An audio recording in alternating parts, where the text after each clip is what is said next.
Good afternoon. Although the clock on the wall doesn't say 2:30, my watch says 2:30, and so we will begin. I'm going to call to order the September 20th, 2023 meeting of the Local Agency Formation Commission at 2:30.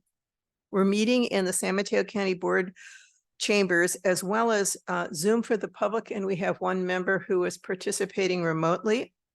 At this point, the clerk will explain how both written and spoken public comments can be made by attendees of the meeting, either on Zoom or in here. And Angela, will you provide that information, please? Thank you, Madam Chair. For members of the public, the instructions of how to participate in today's meeting may be found on the published agenda. These instructions provide information on how to submit written comments and how to participate on Zoom. Thank you. All right. Thank you. We'll now proceed to the roll call. Angela, can you provide the roll call, please? Commissioner Big Stick, Present. I'm traveling on official city business and will be participating remotely for the meeting. Commissioner Chang Corrali, Present. Commissioner Corzo, Present. Commissioner Mueller, Here. Commissioner Warback, Here. Vice Chair Martin, Here. Chair Draper. Here. Thank you, Chair. You have a quorum. And we have alternative members, if you could introduce them, please. Yes, alternate member present is Commissioner Jim O'Neill, and staff is represented by Executive Officer Rob Bartoli, Management Analyst Sophia Ricaldi, and Legal Counsel Timothy Fox. Thank you. We'll now move on to item number 2, which is public comments for items not on the agenda. And please proceed. Thank you, Madam Chair. I will first call upon members on Zoom, followed by in person. On Zoom, please use your raise hand feature or *9 if you are calling by phone to indicate your desire to speak. And we did not receive any written comments. And we do not have any virtual hands raised or anyone wishing to speak in chambers. Thank you. Okay, thank you. Now we'll close the public comments for items not on the agenda. And we're going to go on to item number 3, which includes approval of action minutes of July 19, consideration of LAFCo item 23-4, and consideration of LAFCo item 23-6. Does anyone want to remove any item from the consent calendar? Seeing no, do we have a motion for item 3? So moved. Second. Angela, please conduct a roll call, please. Thank you. That was a motion by Commissioner Chang Corrali and seconded by Commissioner Warback. And Commissioner Big Stick, Yes. Commissioner Chang Corrali, Aye. Commissioner Corzo, Yes. Commissioner Mueller, Yes. Commissioner Warback, Yes. Vice Chair Martin, Yes. Chair Draper. Yes, Thank you, Chair. Your motion passes. thank you. We'll now move on to item 4, which is a consideration of a municipal service review for circulation. It's a draft for the city of Burlingame, and Rob will be providing a presentation, and then we'll follow on with questions and public. Thank you, Chair. Yes, today before you, you have the draft municipal service review for the city of Burlingame. This municipal service review is intended to serve as a tool to help LAFCo, the public, and other state agencies better understand public services and governance issues for those agencies. This is the first municipal service review for the city of Burlingame. We do have spheres of influence that have been adopted for the city of Burlingame historically. The city of Burlingame was originally incorporated in 1908. Its current population is a little bit over 31,000. It has a land area about a little bit almost 6 miles. That includes largely developed land in the Burlingame area, along with the unincorporated Burlingame Hills for their sphere of influence, which also includes parcels along Skyline Boulevard. The city provides most of its municipal services to its residents, such as water and sewer. Fire protection, though. Oh, they're doing something right there. Okay.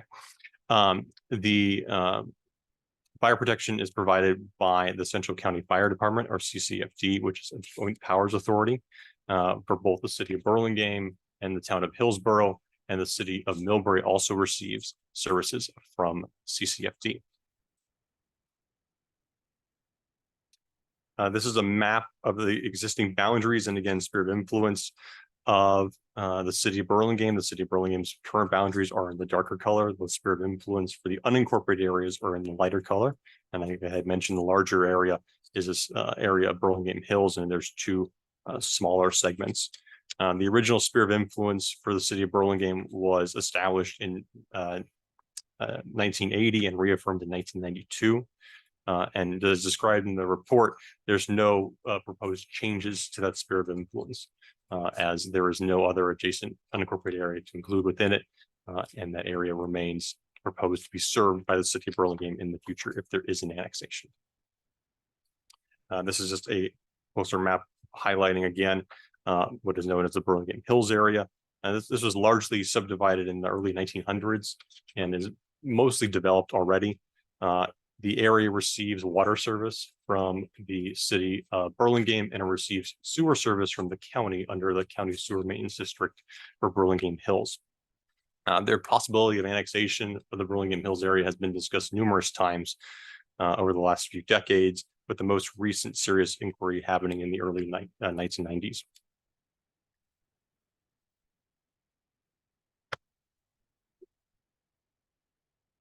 Go to the next slide.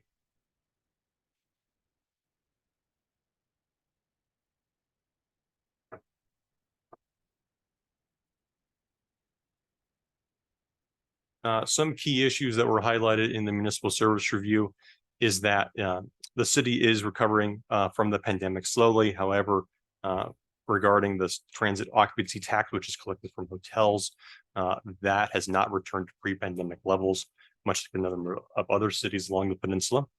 The city is able to meet its existing service needs and has plan in place to address infrastructure deficiencies.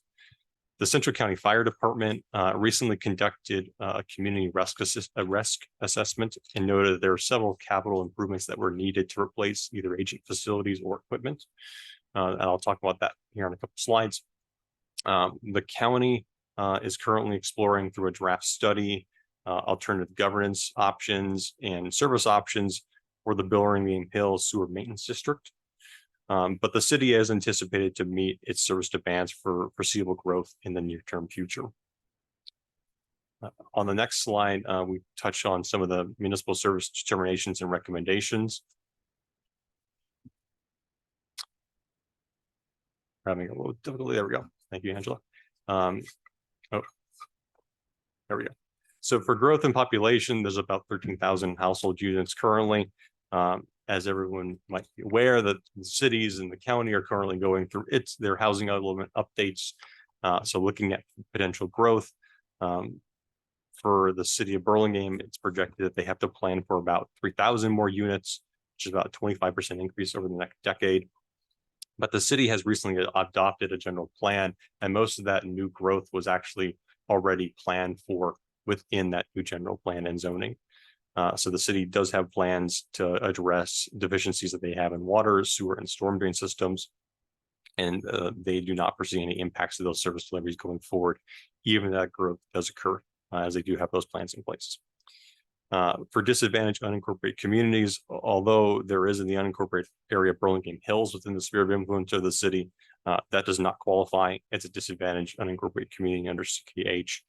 The city does provide water into that area, and technically they are through CCFD some of the first responders for fire service.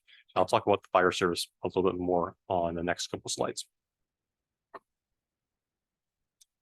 As I had mentioned regarding the adequacy of public facilities services, the city is able to meet or has plans in place for future infrastructure needs. The fire protection services, again, provided by CCFD, noted several capital improvements that need to be replaced for equipment and facilities. And for the Burlingame Hills area, the Burlingame Hills area is technically within CAL FIRE service area via contract with San Mateo County Fire Department. However, the nearest CAL FIRE station is in the San Mateo Highlands area, approximately 9 miles away. So In actuality, the first responders into Burlingame Hills are CCFD fire department personnel. And the CCFD and who is, again, a JPA made up of the city of Burlingame and Hillsborough, is the first responder to that area and does not receive revenue or any kind of compensation from those responses into Burlingame Hills area. The property tax dollars do not go to CCFD, that goes to County Structural Fire, which then pays for that fire contract. But the first responders, though, are typically CCFD. Recommendations in this area are to continue to explore opportunities or shared services for governance related to Burlingame Hills. So again, the county undertook a study a couple of years ago regarding Burlingame Hills Sewer Maintenance District. It's currently in draft form, but what that study looked at was potential governance changes to the sewer district or operational changes. So that could have been contracting with the city to provide sewer maintenance services for that instead of having county public works facilities. Maintenance workers provide that service, as you could have some cost reduction. That Burlingame is closer to able to respond sooner to any kind of spills or emergencies than a sewer crew that come from the city. Or it was potentially looking at the long-term dissolution of the district and annexation to the city of Burlingame to the unincorporated area. Again, that's just a draft study. There's no recommendations from LAFCo regarding that, but certainly would like to see the county and the city continue those conversations about potential changes regarding the governance of the Burlingame Hills Sewer Maintenance District. Part of that reason that it came out is, again, much like a lot of other county sewer districts, the capital costs for that sewer system have to remain within the district. And if they could have a larger ratepayer base and part of the larger system, they'd be able to spread those costs out among more ratepayers, where the Burlingame Hills or other county sewer districts are sometimes limited by the amount of customers they have, and the downstream improvements that may be needed can be quite costly. Also, one of the recommendations, again, partnering with Hillsborough to look at some of the recommendations in that CCFD community risk assessment and any plans and plan for recommendations for capital improvements to the district.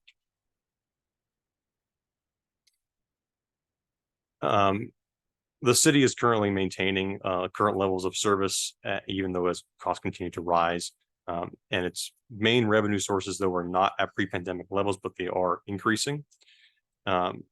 They have established CalPERS stabilization reserve for both CalPERS ongoing costs and then other post-employment benefits, or OPEB, for internal services to address those ongoing liabilities.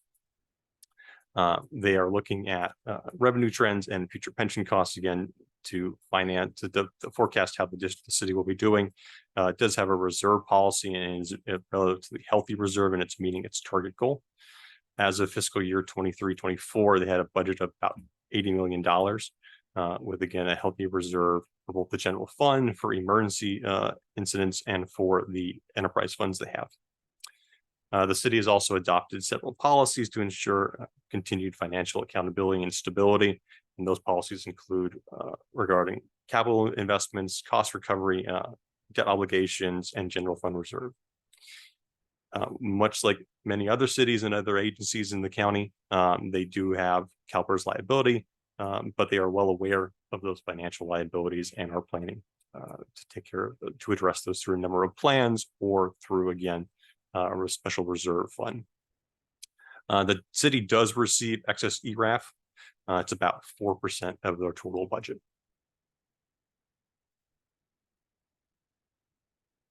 As I had mentioned, for shared services and facilities, the city is a member of the Central County Fire District JPA. It also has joint agreements with City Burlingame, the Burlingame School District, and San Mateo Union High School District regarding park and recreation services. The Burlingame Police Department partners with City of San Bruno to establish a virtual facility regarding dispatching, and it has a number of other JPAs and shared services that it is a part of. And Central County Fire is a part of a number of JPAs and shared services as well.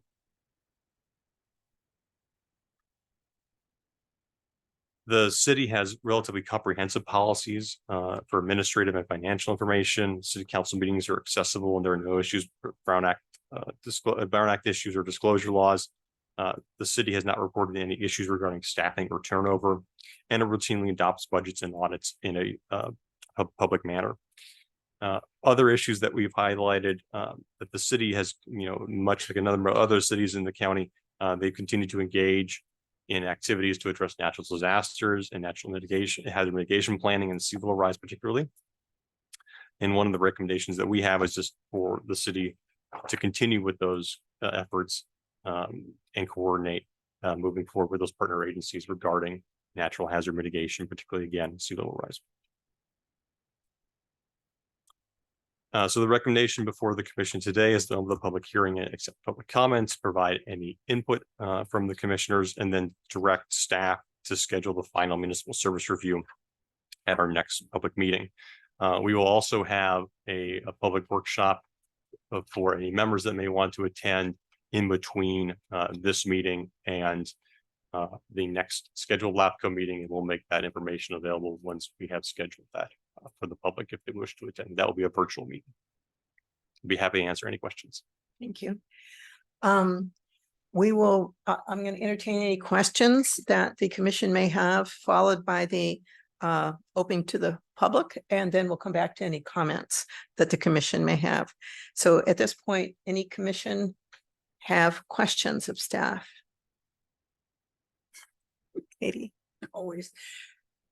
Rob, I have a couple questions, and I think they're just definitional stuff. Okay. On page 45 of the packet, you talk about, in item number 7, you talk about with partner agencies. Okay, who are those people? Are we talking One Shoreline and folks like that? So yes, so it is One Shoreline. It's the county for any kind of emergency disaster mitigation planning. It can be with other entities that they continue to work with, whether that be PayBag or MTC for any kind of long-term planning. But yeah, so it's those types of agencies though, and we can be more specific in the final version Okay. regarding those partnerships. Are they partnering with the airport authority? That is a question that we can ask to the city about Okay, their because relationship with A the city. lot of Burlingame, you know. Mhm. On page 58, again, just definitional, that little chart says that they're responsible on their RHNA for Their 3,000. agreement numbers, yes. I'm sorry, page 58, Do you have the page number for the staff report? I'm sorry. 9. Thank you.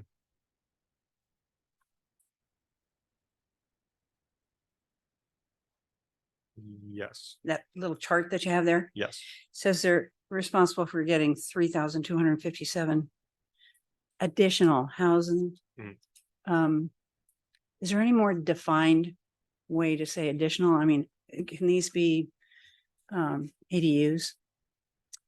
I know a number Yeah, of the It could, cities have done that. yeah, we can specify what those housing types could be. Because Okay. it could be single family homes, it could be multifamily units, it could be ADUs. Okay. Okay, and on page 87, although it seems obvious, I wanted to make sure I wasn't, you refer to an auto row. Yes, Is that where you buy a car? yes. Why is that significant to put in here? I think. It's just a business. Yeah, but I do think it is. When we look at the different types of revenues that some cities may pull in, Mhm. having the auto dealerships is a good way for sales tax and for other types of taxes they do collect. It's one of the largest sales tax Yeah. generators. Okay, Especially like, Right. in some I didn't know that. in some situations, the town of Colma would be an example of a where revenue from car sales is probably a very high portion of the sales tax they receive. wow. So having those Cool. dealerships can be a significant source of revenue, especially if there's an issue with maybe lagging other indicators like TOT on that. Yeah, I can, okay. Thank you. Okay, I don't see Commissioner Big Stick having a hand up, so we'll, if we can open the public comments. Do we have any comments? Thank you, Madam Chair. We did not receive any speaker slips for anyone wishing to speak on item 4. And we do not have any virtual hands raised on Zoom either. Thank you. Thank you. So now we'll move on to see if there's any comments by the commission. Okay. Rob, I just want to thank y'all for putting this report together. I thought it was very, very good and very comprehensive and very informative. So thank you. I'll second that. I'll second that too. I do have some comments. We sort of go over this, but because we see so many different types of agencies in front of us, I just wanted to commend Burlingame for having a long term fiscal plan. And I mean, the amount of TOT that went out was whopping. And yet they were able to adjust what they did and keep on going. And they do use ERAF, but it is not a large percentage of their budget. So that if it dropped out, they also would be able to have some adjustments to keep on going.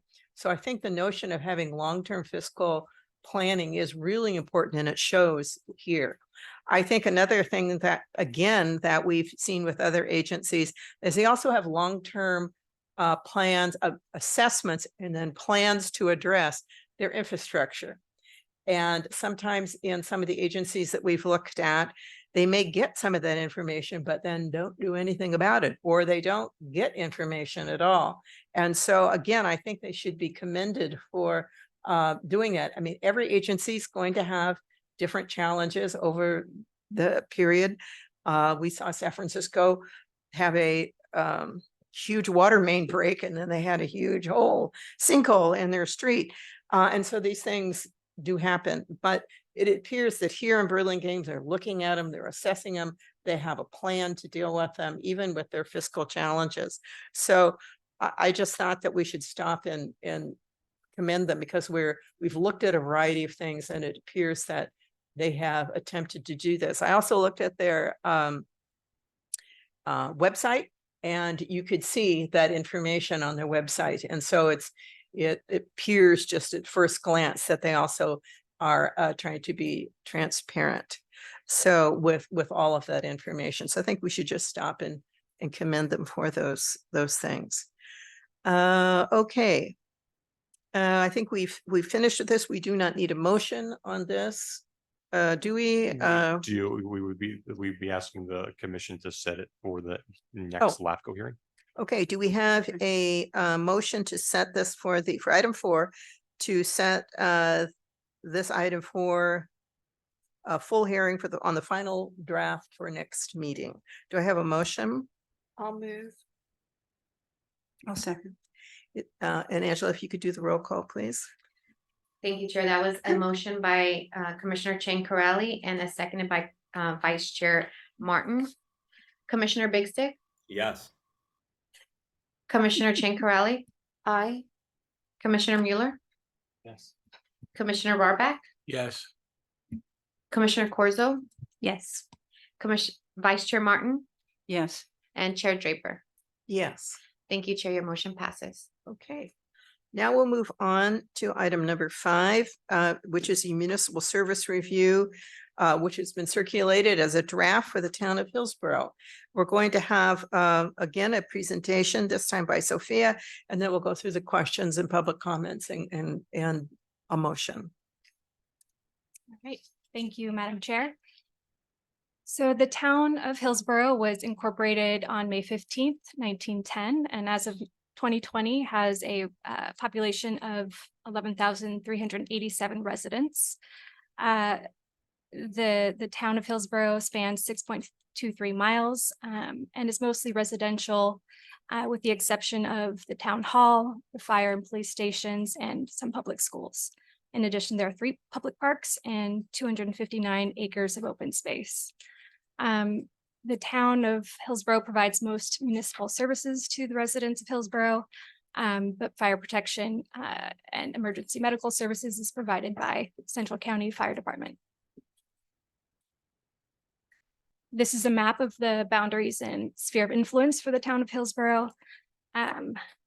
It is bordered by Burlingame and Burlingame Hills to the north, Burlingame and San Mateo to the east, Highway 280 to the west, and San Mateo and unincorporated Highlands and Baywood Park to the south. The sphere of influence for Hillsborough is coterminous with the city boundaries or the town boundaries. Some of the key issues that were noted in the municipal service review were that the town is financially healthy and is anticipated to be able to meet its future service demands. In the most recent budget published by the town of Hillsborough, it was noted that storm drain infrastructure improvements are currently funded with general fund revenue, but there are significant costs that they're looking at and are considering some storm drainage fee to reduce reliance on the general fund to pay for those improvements. And then as described by Rob in the Burlingame presentation, the Central County Fire Department Community Risk Assessment noted that there were several capital improvements needed to replace aging facilities and equipment. Moving on to the MSR determinations and recommendations, starting with growth in population. As I mentioned earlier, as of 2020, there are over 11,000 residents in the town and approximately 4,100 housing units. The housing element proposes to increase their housing stock by 554 units. And actually, that's the requirement that they had to meet, but their draft housing element actually includes housing for or plans for an additional 605 units, and that is greater than what the requirement was and represents a 25% increase over the next 8 years to their housing stock. The town intends to amend the general plan when the housing element is approved so that the two documents are consistent, and the town does not is not concerned that this will have an impact on their future service needs at this time. Regarding disadvantaged unincorporated communities, the town does provide water service to some parcels in unincorporated Burlingame Hills, but those are not disadvantaged parcels. Furthermore, the sphere of influence for the town of Hillsborough is coterminous with the town boundaries, and therefore no ducks in the town.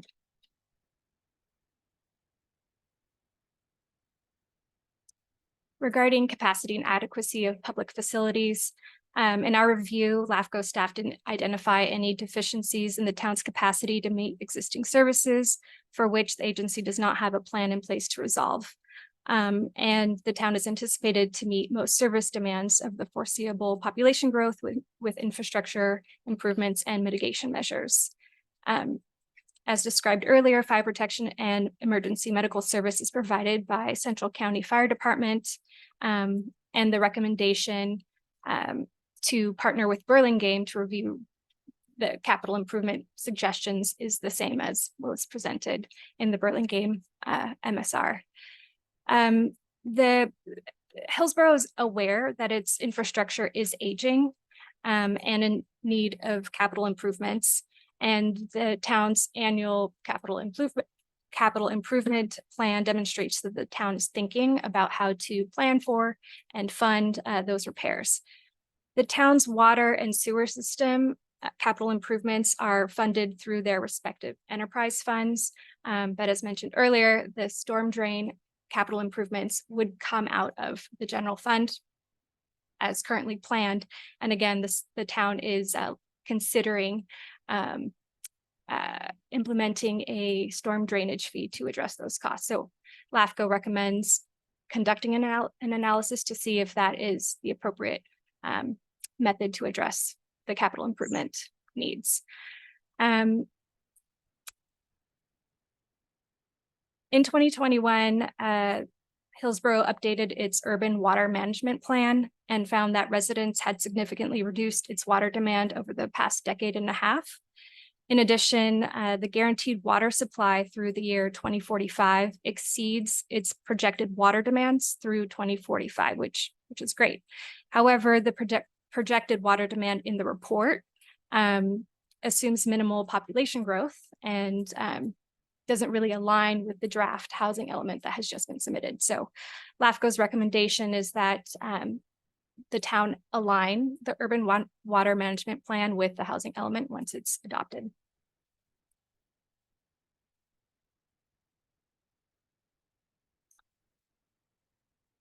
The town is in very good financial shape. The town engages in comprehensive budget preparation, adopts an annual budget every year.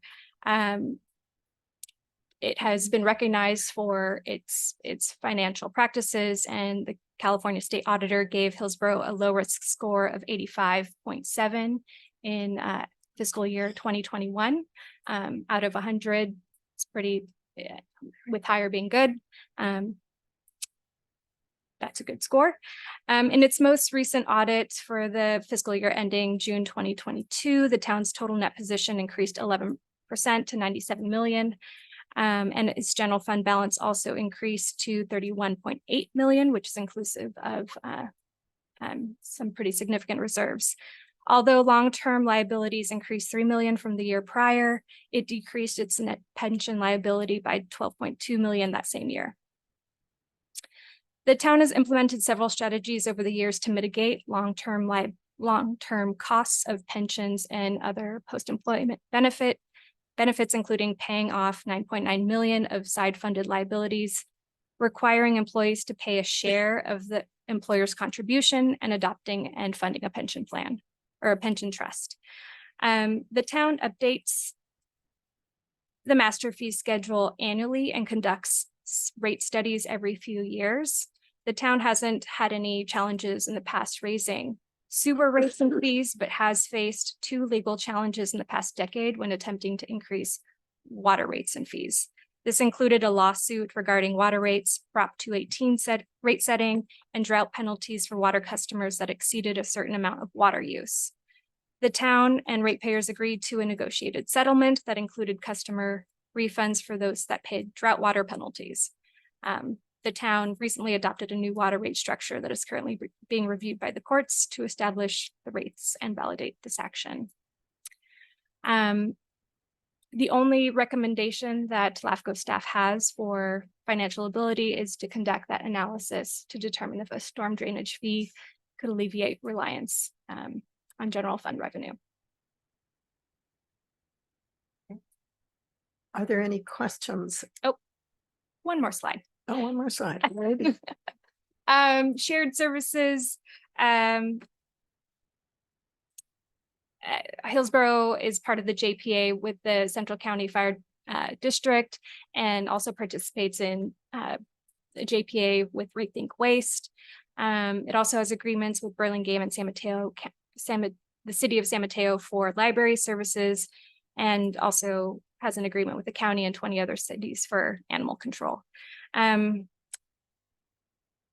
Related to accountability, structure, and efficiencies, our review of documents and city council records and correspondence with the town show that the town complies with the disclosure laws in the Brown Act. They adopt their budgets and annual audits at public hearings. Information is available on the town website. The town did not report any issues with staff turnover or operational efficiencies. And finally, the town is engaged in activities to address natural hazard mitigation and sea level rise for residents and businesses.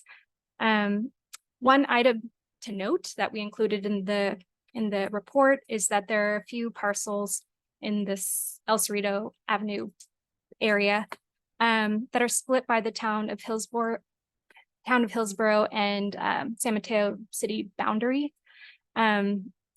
In the future, the city and the town might wish to consider submitting an application to LAFCo to correct those boundary lines, but not doing that will not impact service delivery to these parcels. All right, so the recommendation is to open the public hearing and accept public comment. Okay. Thank you. Now, are there any questions of the commission? Yes. So thanks for the report again. And I'm actually very pleased to read about the financial condition that this town of Hillsborough is in. With regard to their storm drain improvements and probably in the future, possible other capital improvements, do they or have y'all talked to them about possibly having a CIP fund that might be able to help them plan for improvements in the storm drain issues that they're facing? Maybe they have one. I just didn't see it in. So the city here. does have an adopted CIP. It comes down to that for many of those functions, such as sewer and water, there is revenue that's generated from those functions that pay for improvements as needed. It is the one regarding stormwater that there is no enterprise service or fee collected right now, that the town is exploring about having some kind of additional fee to pay for those improvements for stormwater. So they do have an adopted CIP. They have adopted plans for their stormwater plans now, and they do acknowledge that currently those improvements are being paid out of the general fund. That's So they are looking at potentially augmenting those projects with another source of revenue. okay. Thank you. Martin? I noticed that they have a 20-year-old general plan. Did you find that they are updating it on a pretty regular basis and as such don't need to actually write another one? That's a long time for a general plan. That was the most recent general plan update that I found as well, but they are going to, they do plan on updating it so that it aligns with the housing element. And the housing element is an aspect of the city's general plan, so they will be updating that section. There will be as probably the city and county members might know too, there's a number of state laws that are out in place about requiring updates to other sections of the general plan. So I'm sure they will be aligning with that. But it's not unusual to have agencies that have older general plans because there is no state law that requires them to update them holistically on an ongoing basis. Thanks. I have a couple questions, but going off the general plan, sometimes in general plans it says this is a 15-year plan or a 20-year plan. And if you are now in the 22nd year of your 20-year plan, that's a problem. And so I think it would be, if we could get more information on what does it say in their plan about its longevity. Oftentimes courts have ruled that 20 years is sort of like the end of a plan. Even though some have gone longer.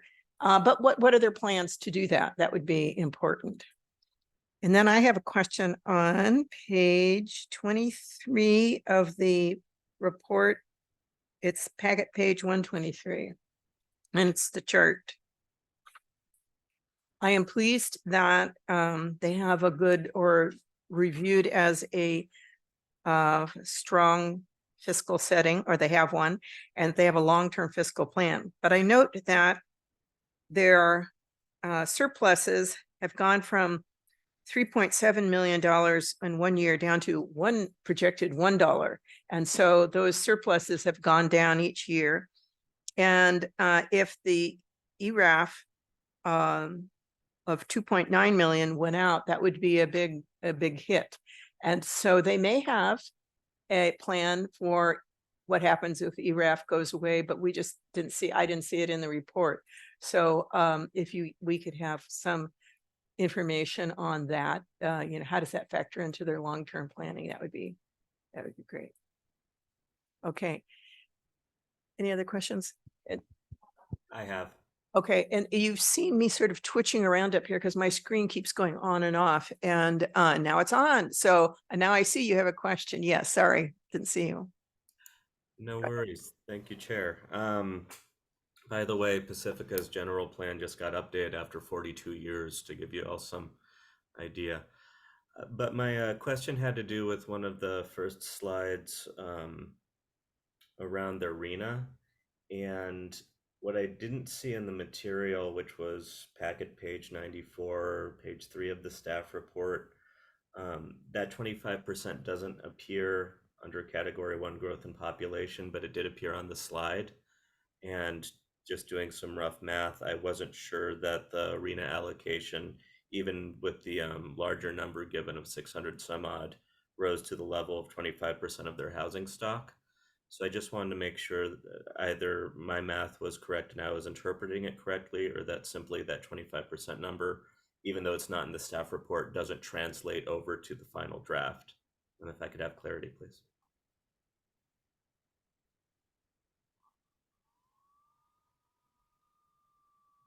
I'll have to go back and double check those numbers. Because with Burlingame, it was clearly 25%, so it might have just been Right, it might just be a typo. a typo, yeah. Okay. Mhm. Thank you very much. And thank you for all the work in this MSR. I truly appreciate the amount of analysis that goes into all of this. Okay. No other, you do have a question, yes? Yeah, I also appreciate the effort that went into this MSR. I have a general comment, it's not a question, but we keep hearing 25% RENA allocations going up. The housing elements are late. The state recently recalculated its growth projections, and its projection for San Mateo County up to the year 2060 is a decrease in population. So I'm a little confused as to why these RENA allocations are so large when the state has recently decided that realistically the population of the county is going to be going down, not up. It's a general comment. I don't know what to say about it. I just wanted to get it on the record that this is something that we should be aware of. Thank you. Okay. General comments, then open the public hearing for comments on item number 5. Thank you, Madam Chair. And again, we did not receive any speaker slips from anyone wishing to speak in chambers. And at the moment, we have no virtual hands raised for item 5. Thank you. Thank you. And we'll close the public comments for item 5. And are there any further comments from the commission? Commissioner Chang. Thank you. I just want to commend Hillsborough and Burlingame for the work that they've done with Central County Fire District or Fire Department. I've been observing them for a long time, ever since I've been on the Menlo Park Fire Protection District, which is almost 12 years now. And I encourage them to continue with that work, that partnership together to, make sure that Central County Fire continues to provide the service that their residents are entitled to. So I think that your recommendations or CCFD's desire to have them work together more closely on some of the assessments is a good suggestion. But congratulations to Hillsborough and Burlingame for just doing a great job on emergency response. Any other comments? I'm going to say ditto on my comments here. Again, they need to be commended that they have long-term plans. They've identified issues, looking at options for addressing those issues.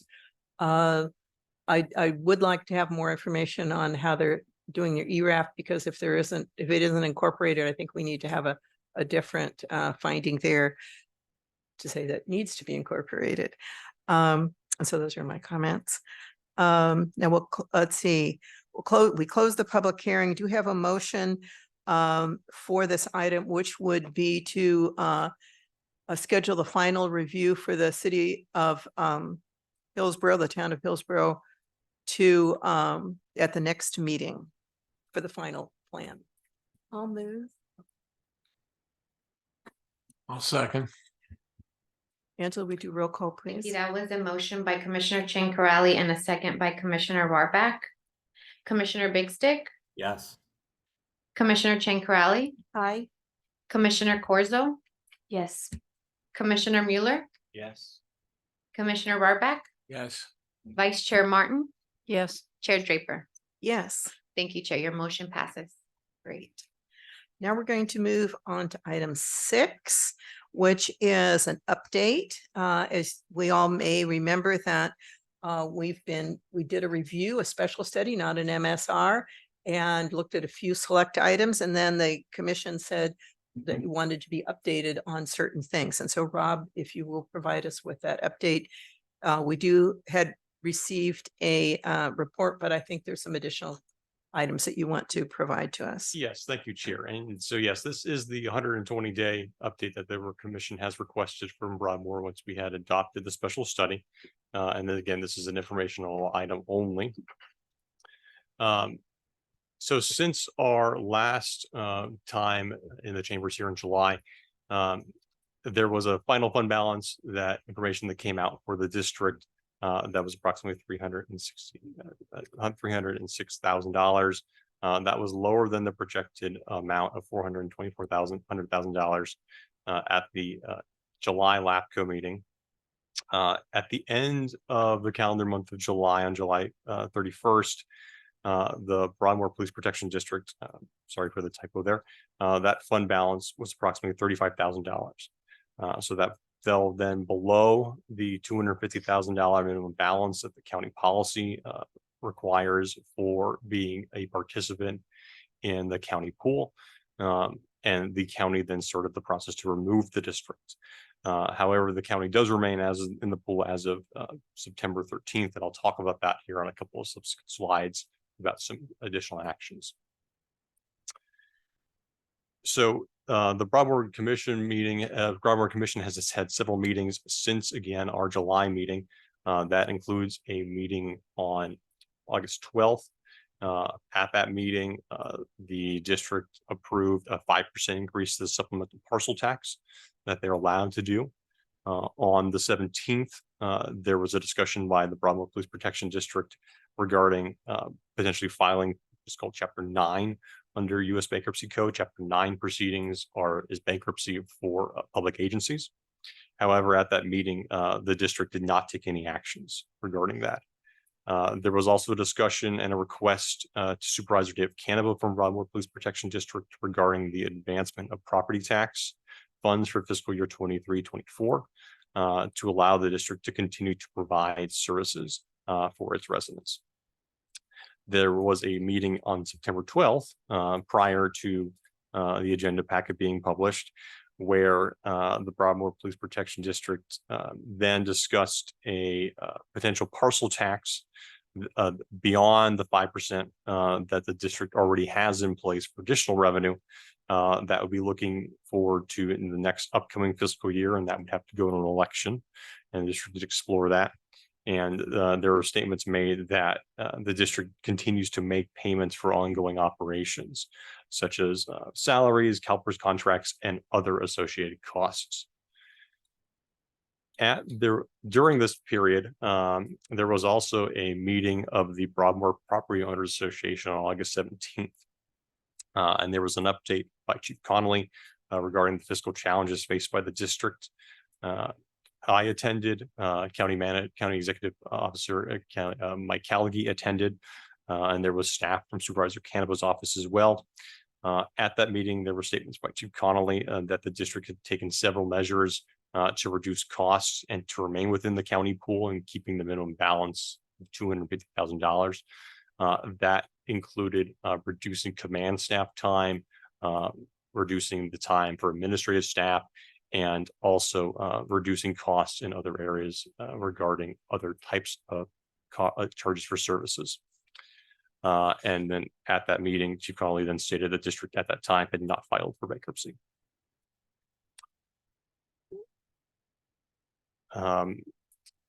Through August and September, LAFCo staff has reached out to Chief Connolly regarding any kind of other additional information that could be helpful for this 120-day update. As of last week, in correspondence with the chief had stated that there was sufficient revenue to sustain operations until at least December of 2023, and that would be when the district receives its first installment property tax revenue. As I had mentioned, so one of the measures for cost savings that the district had implemented was onboarding additional reserve officers to supplement staffing reductions that had happened for full-time positions. He had mentioned that discretionary spending has mostly been suspended for that, and that they were working towards some agreement on CalPERS litigation that was ongoing. And they were also then exploring a second property tax assessment. Since the LAFCo agenda has been published, on September 18th, the Broadmoor Police Protection Commission held a special meeting. And at that meeting, the commission adopted a resolution declaring the district is insolvent and that it faces a fiscal emergency. The resolution then also directed staff of the district to file for Chapter 9 bankruptcy. Again, Chapter 9 is specific to the policies and procedures for bankruptcy for public agencies. The resolution states that the district will not be able to meet its financial obligations within the next 60 days. And that the district in the resolution also states that it is currently insolvent in its current fiscal year and for the next. Talking with Chief Connolly's, since that action, he has stated there's been no additional changes in staff due to the fiscal emergency, and LAFCo staff is not aware of any new budget projections or financial informations that may have been recently created by the district.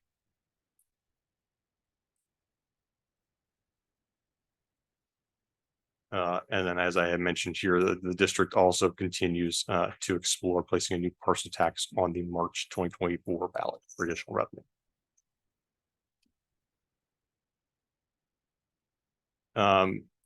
The next steps, we have our scheduled presentation, next scheduled update for the Broadmoor Police Protection District at LAFCo would be in March. Certainly, if there is a desire from the commission, or if there's any information that's warranted to bring back to the commission, we certainly can do that prior to that date. I'm happy to answer any questions, and Chief Connolly is also here from Broadmoor Police Protection District. Okay, are there any questions that commissioners have of staff? Yes. Is Broadmoor still in the county pool today? My understanding is yes. Chief Connolly may have more up-to-date information than me, but again, the way I understood is when they dipped below the $250,000, they were contacted by the county controller's office and treasurer's office, and there was revenue that was injected into that fund that met the minimum balance. The district then also received some revenue in vehicle license fees and some excess ERAF during that time period, which also increased their fund balance. So I believe, to my knowledge, that they are still in the county pool meeting the minimum requirement.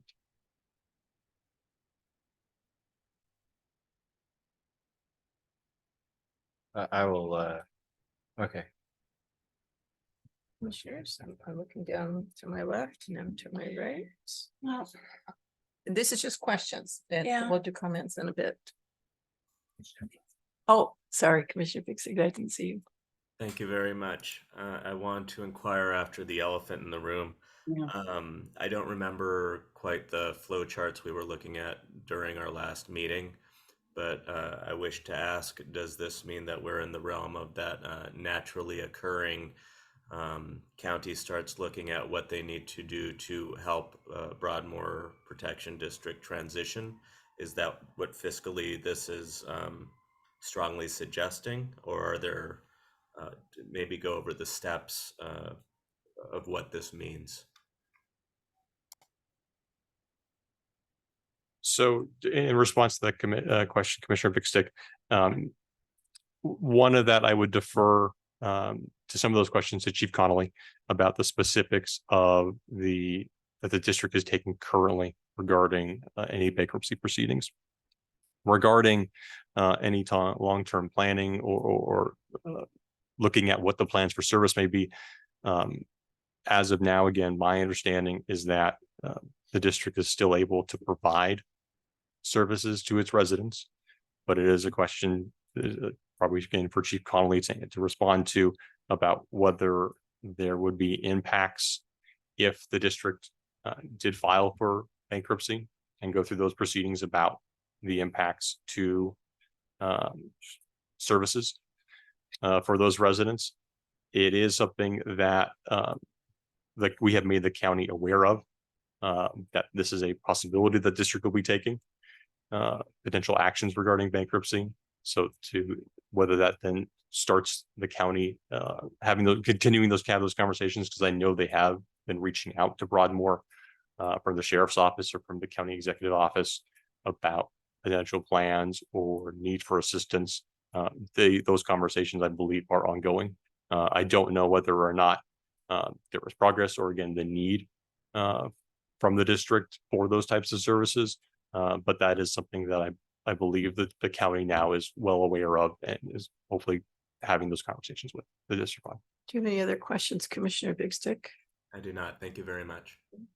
Commissioner Mueller? Yeah, so I mean, this might be a question for the chief, but Broadmoor is seeking to bankruptcy protection. Is that to relieve themselves from pension obligations? I think what we'll do, because there's several questions, we'll ask the chief to come up.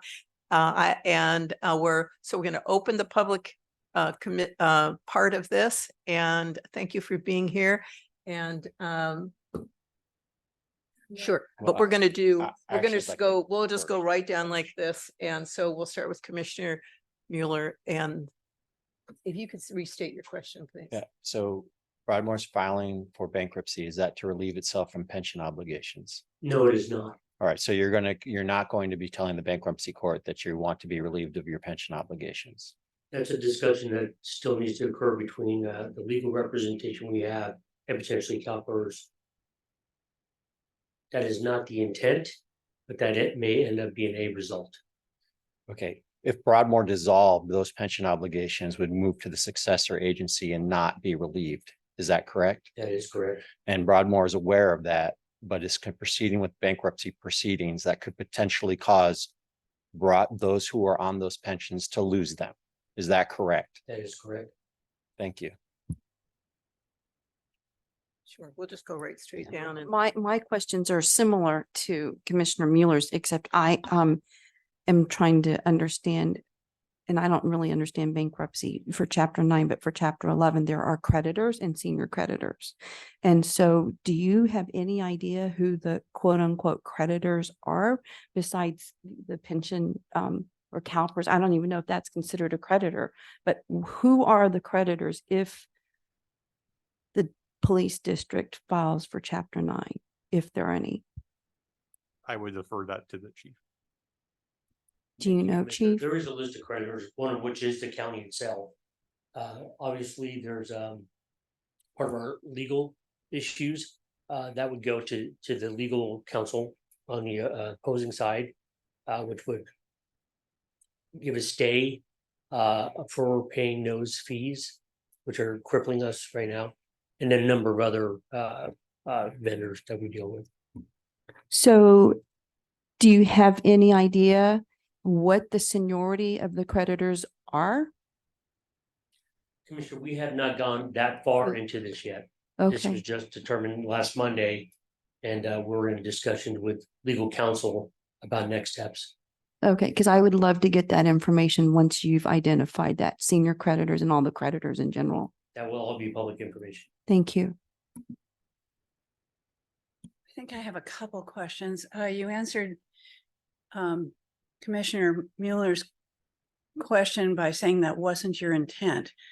What is your intent? To save the district. And by going through Chapter 9, what it does is, again, it pauses or stops the immediate hemorrhaging of the fiscal situation. The bankruptcy court will rely on a plan for fiscal reorganization, and what that looks like, and what that feels like. As I stand right here, I couldn't tell you. But the idea is to straighten up the fiscal aspects and move in a parallel line with a valid measure that is going to raise the baseline tax. Because as you know, we're not an enterprise department. And so the fiscal foundation needs an infusion of some type, and that is one of the ways in which we're going to do that. So through fiscal reorg, through the bankruptcy court and the ballot measure, we are hoping to realign the way our monies are taken in and the way they're spent, with the majority of it not going to legal and insurance. Okay, well, my concern is the public right at the moment. Are you going to have enough money between now and the election, which I think is in March? That's in March, yes, ma'am.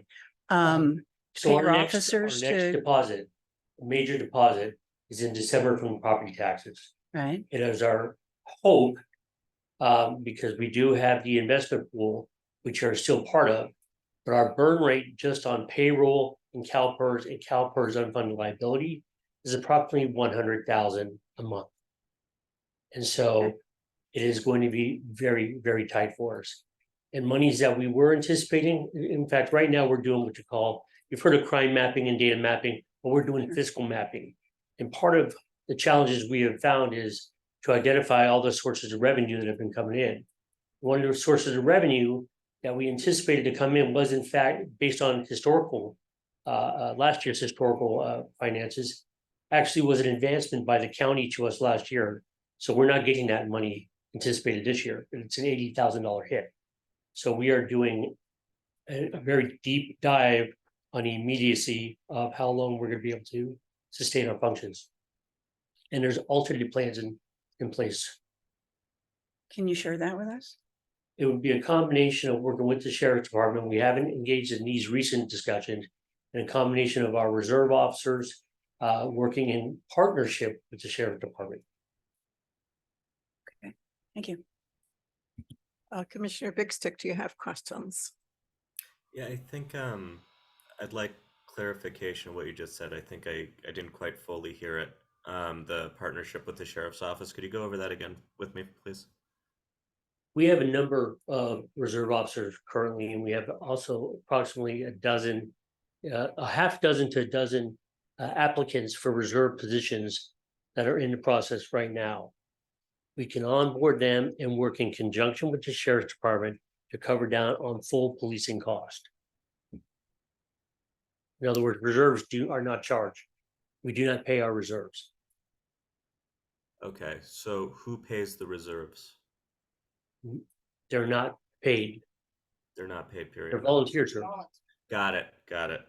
I'm kind of looking at the staff report while I'm talking to you at the same time, and frankly annoyed that right now I can't look you in the eye while I'm talking to you. And the part I'm reading over is the reducing non-essential staff and reducing command staff levels. And the other part I'm looking at is reducing the vehicle fleet. And as I'm reading these things, I'm wondering, after the level of service, I couldn't fathom that you would allow it dip below what you think your community would want. But it begs this question in my mind as I'm looking at a financial state that appears to be worse than what we've been discussing up until now. What your plans are in terms of a possibility of transitioning one way or the other, so that frankly your community can enjoy the same level of service it has been. So there is no plan to reduce service other than what we have right now. When I reduced staff, that was ancillary staff that were part-time basis. They were paid time. Those have been furloughed for now until we can get back up online. The idea of augmenting current patrol levels with reserves has always been in the pipeline. It's just it takes a long process to onboard police officers in a background process. The hope is that we can engage with the sheriff's department, that we can share that task, because I can tell you as I stand here, the sheriff department, while obligated to cover that area, is not in a great staffing position to do it. So they will, being obligated and being able to do it are two different things. At what cost? And so we'd like to engage in that conversation while handling the fiscal realities of what a Chapter 9 filing means, and then also trying to work forward with a ballot measure that really is an introduction of a new measure, another tax measure to really fund the police department, as it's been underfunded for decades. Okay. Uh, And I'm gonna go through and then we'll come back unless we're on, because just to make sure. Thank So I'm gonna jump to me and then we'll go down here. When you say with I've sort of two questions. But when you say working with the sheriff, that mean the county would pick up the cost, or you would be paying the county to supply those service? I mean, you meaning the district. We would not be contracted with the county. The county sheriff has an obligation to cover unincorporated areas of the county. And so they would have to find staffing to come to North County. Currently, their staffing only has one deputy for the northern part of the county. And that covers Guadalupe Canyon, San Bruno Mountain, that area. So they would have to augment North County with a dedicated deputy to Broadmoor. If we were unable to sustain our service levels, that would mean a 24-hour commitment of at least one deputy. Whereas if we can partner with them, we can work out probably a work smarter environment where we co-police the area, as opposed to Broadmoor being 100% responsible, or the sheriff being 100% responsible. And so those are conversations you're having with the sheriff. That will be taking place, yes, ma'am. Okay, my questions surround public information. I went to your website yesterday and today, and I didn't see this resolution on the website. I didn't see a staff report, any of those things. And so I was really concerned, how would the public be aware? I did see two newspaper articles, one by the Mercury News and one by someplace, an organization that I'm not familiar with, talking about anticipating the meeting, but not what happened. How are you involving and informing the public? So the resolution is on the website. It's under resolutions. It doesn't have a standalone hyperlink.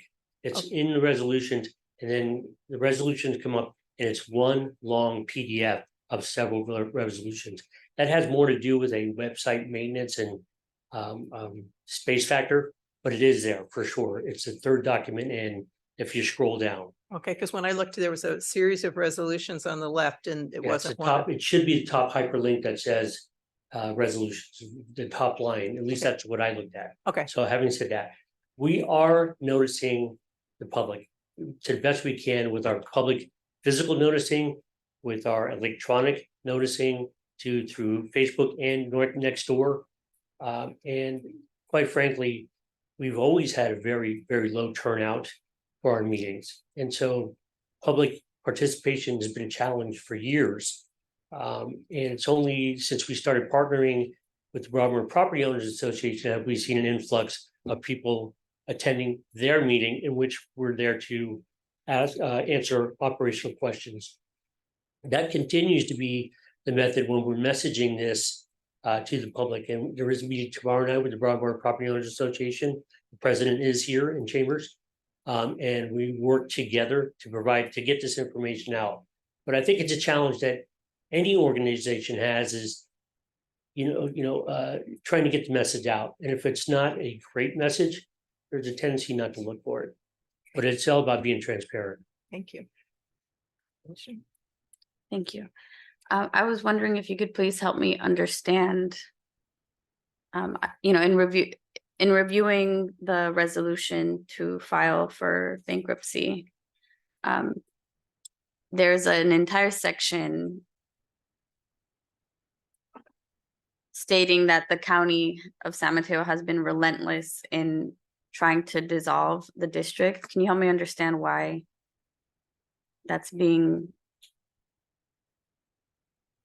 why that was included? So I am not the author of that resolution, but that is a general consensus of the board that believes between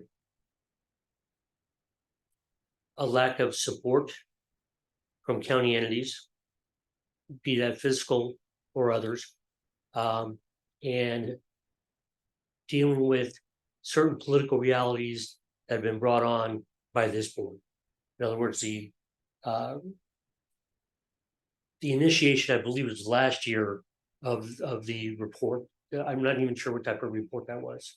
So I'll reply. We did a special study and that's what I referred to, but there has been zero action by this board. And just as a background, LAFCo is separate from the county. And so we're not the county. And we have county representatives on this, but we are not the county. We're a separate state mandated entity. Yes. And Would the so, contention be that LAFCO was mentioned in the same paragraph as the county?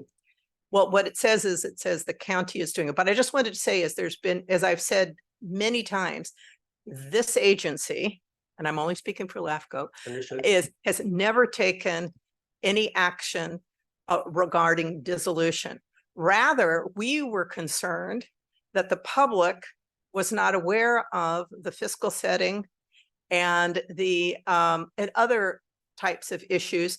And that's why we did the special study, so that we could say, here are the facts, here's, and to do it in a point where there were options for, and you're now taking action now. And that was the sole reason. So we've said many, many times in many settings, and that LAFCO has never taken an action for dissolution.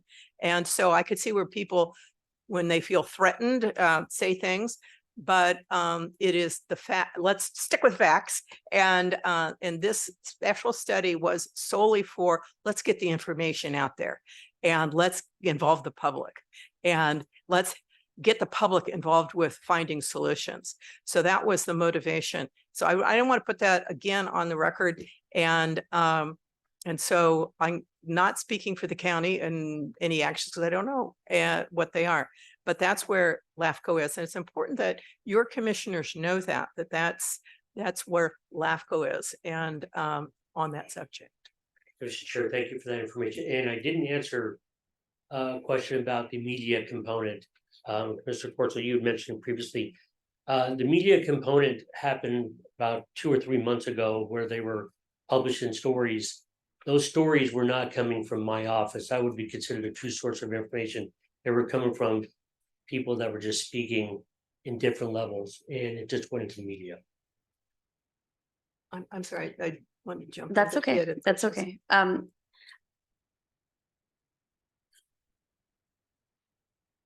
trying to figure out how to pose this as a question, but is it your understanding that the county actually has provided support through the controller's office, through the county releasing property taxes, through Supervisor Canepa extending support to Broadmoor?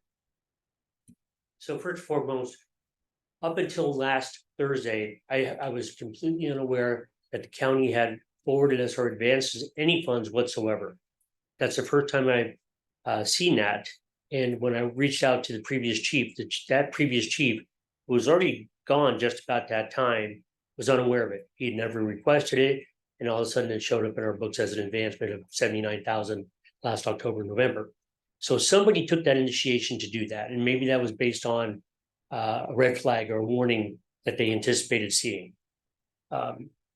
Having said that, this agency, Broadmoor Police Protection District, has never in its history of 75 years this year solicited the county for any funding, period, whether it be Prop K funds or any bailouts or of anything. So this would be a first for this district to seek help from the county. And to date, we have received, let's just say it's not an embraced request. Okay, Commissioner, I'm sorry, are you done with your questions? Just one more. Okay. I believe I understood that the county has again released more funds so that Broadmoor can remain part of the pool within the last couple of weeks. Is that correct? My understanding is that to throw you the schedule for any of the agencies that receive these funds in the county, so vehicle license fee and then excess ERAP, those payments have been made to all agencies that receive them, including Broadmoor. And then that was between that and some cost saving measures that was allowed them to remain above the $250,000 threshold and remain in the county pool for now. Yes. Thank you. Yeah, sure, I Understood. can elaborate on that exactly. It was ERAP funds that the department was owed, plus a reimbursement by the county for traffic services to the tune of $53,000, and then subsequently court fines and fees that come through the normal process through the county. Thank you. That's it for now. Commissioner Rohrbach. At the last LAFCo meeting, I expressed real concern about the fiscal stability of the Broadmoor Police District. Unfortunately, it seems that my predictions have come true. I mentioned then that it's been close to 10 years that the district has been fiscally irresponsible. I don't see any change now. I think filing for bankruptcy is probably a necessity. They don't have any money. All of which leads back to the discussion we had last time where Rob was very clear about the steps that are taken to dissolve a special district. He had a very clear chart that included the mechanism that LAFCo could initiate a dissolution. I think a dissolution is warranted. I think we should explore that as soon as possible. I don't think we should wait till next March, but we should go ahead and do the right thing for the people of Broadmoor so that they can have a functioning police department. And that's not the case now. So we are a functioning police department.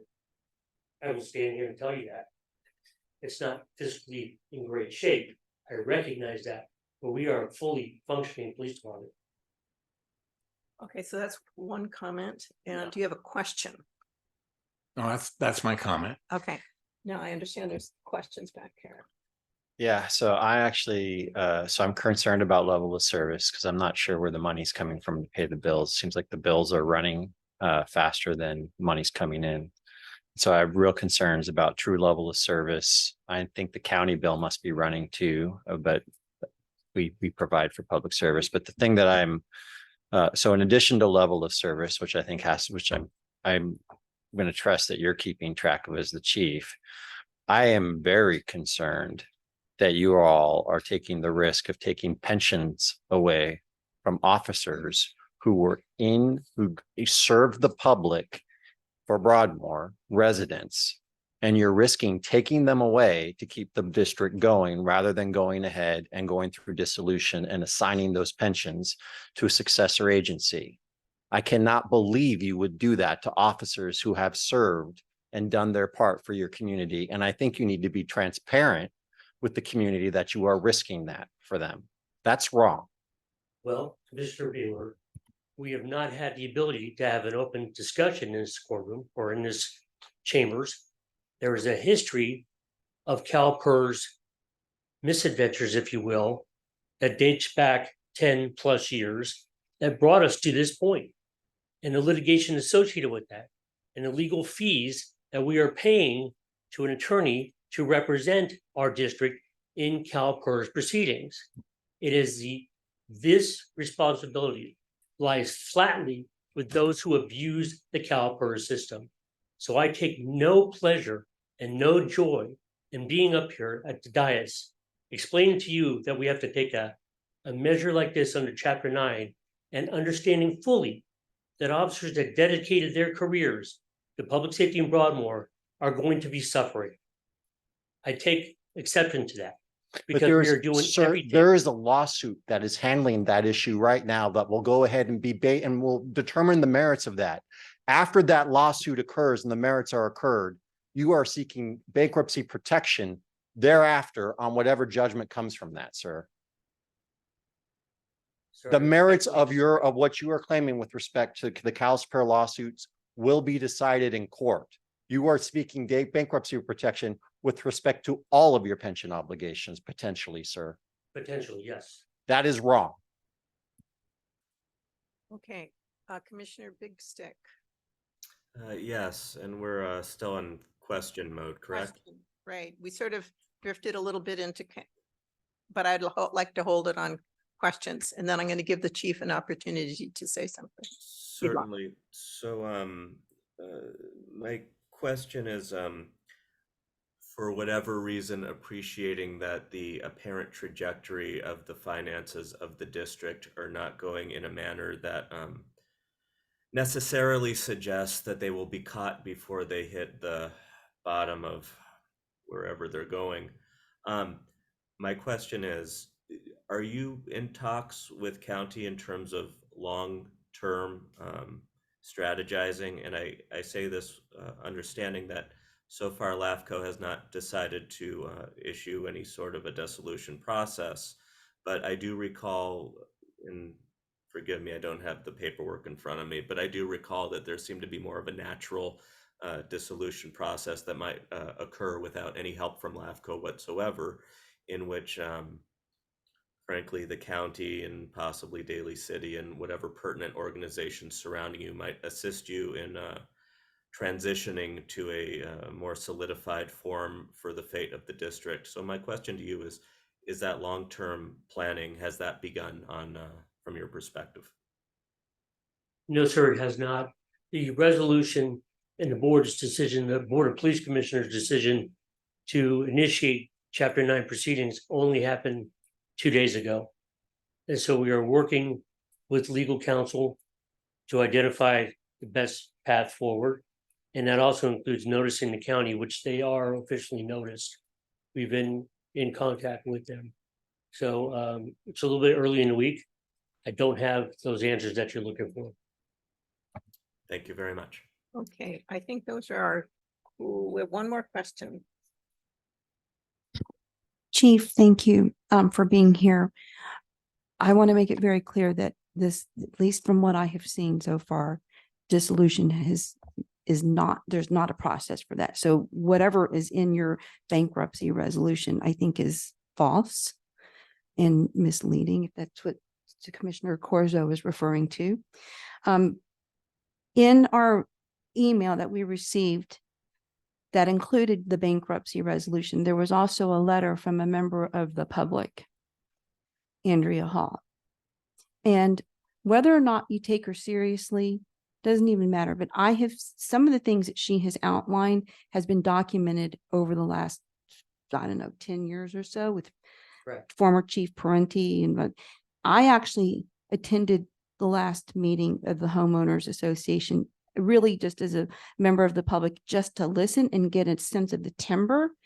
And I have to tell you, I'm a little disappointed in the information that was dispersed by you to the homeowners, because I don't think it was accurate. And I'm not saying it's your fault. I look at the financial situation here, and what I said with someone who has a finance background myself, right? I didn't think that the information you imparted to the residents was accurate in terms of, for example, the amount of the percentage amount that you receive from the county's distribution, okay, which is 26%, not 0.26%, which is a huge, huge difference. Huge difference. So these are the small things that I've observed, but I don't know if that is because there's not specific knowledge to these facts, or if it's to scare the residents into thinking that, oh, if you don't help us, then we're going to dissolve, because it sounds like the residents don't really want it to dissolve. But what are you doing to engage beyond the homeowners association? Because really only one of your board members was even in that meeting from what I gathered. What are y'all doing as a board, and you as the chief? I mean, you're the chief public administrator of this organization, to actually engage the public. Maybe you need to have these meetings, your board meetings, at the homeowners association meeting. But I'm just to tell you right now, I don't believe that the information that the commission or you that you're giving to the public is that accurate. And I'm not sure what you're going to do to correct it, but I would like to have y'all think about that. Is that a comment or is it a question? Well, what do you, this is not a new situation. Transparency has been an issue for many years. You've had many years to correct this, and it still seems to be an ongoing problem. So now we're at the 11th hour where you have now filed, or at least given that your board has been directing to file for Chapter 9 bankruptcy. And you know, you believe in transparency, but I don't I don't see what you're doing, because the transparency issue, besides the website, goes to accurate information. So what kind of help do you need? Do you need help? Or is it just what Ms. Hall says, which is, I mean, she accuses y'all of fraud, criminal behavior. I mean, the truth, what are you doing to get this information out in a way that's transparent and where the public can trust you again? So first of all, Commissioner, I'm only back 8 months. 8 months. And if you think that's a diffusing or deferral, to part of a degree it is. When I was a chief in previous years, I saw these anomalies and I worked to root them out. Hence, we started having big problems. And it was about being transparent. And Ms. Hall is correct in many of her assertions that happened before my both administrations. I can assert that with a degree of confidence. Now, to the point of trying to reach out to the community, I welcome any and all support on that. I do. There's roughly 7,200 residents in Broadmoor. We post the notices for meetings. The Broadmoor Property Owners Associations post the notices for meetings. We put it on the website. There's an old saying, you can fill a trough, but you can't lead a horse to water. You're doing the same thing and it's How not so? improving. Okay. Anyway, I don't want to get into the, Well, but okay, that I is, don't wanna it is a Yeah, hold on. concern. You make the allegation, you point your finger, and then you don't want to hear a response. That's disingenuous. No, I'm being asked to curb my, No, I just questions don't want to now. get into a debate, Yeah, that's all. right, And right, so if right. there's a question. but that's my concern. That's why I'm saying, Understood, you need, understood. you My need to apologies. have no, you have an opportunity to respond. I just don't, and so what I'm gonna do is give you 5 minutes to, if there's any additional items that you'd like to say to us at Thank you, this time. Chair. There are no additional items. Okay. We're dealing with the problem as best we can. It's not a good picture. I'm not gonna sit here or stand here and tell you that I'm gonna make it rosy when I can't.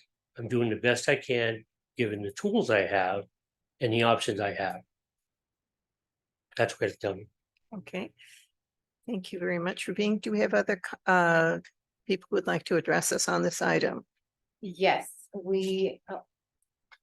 I am getting one speaker slip and we also have one member with her virtual hand raised. All So I will first call on Christine Taliva Aguirre. Hello. Hi, my name is Christine Taliva Aguirre. I am the Broadmoor Property Owners Association president. And I want to thank Mr. Bartoli and Commissioner Chang Karali. Thank you very much for attending our meeting last month. I really appreciate it. And also County Manager Callaghy, he had also attended our meeting. So a few things that you guys have been saying today, I wrote some notes here. So some of the things that would really help is one of the suggestions that came out of Mr. Bartoli's office is to have the sheriff's office temporarily hire our Broadmoor Police Department in order to help cover the watching our area until we can get some of the finances done. But according to Mr. Callaghy, he said no. They had done that for another police department that was taken over by the sheriff's office, but they don't want to do it for ours. I don't know why exactly, but it would help.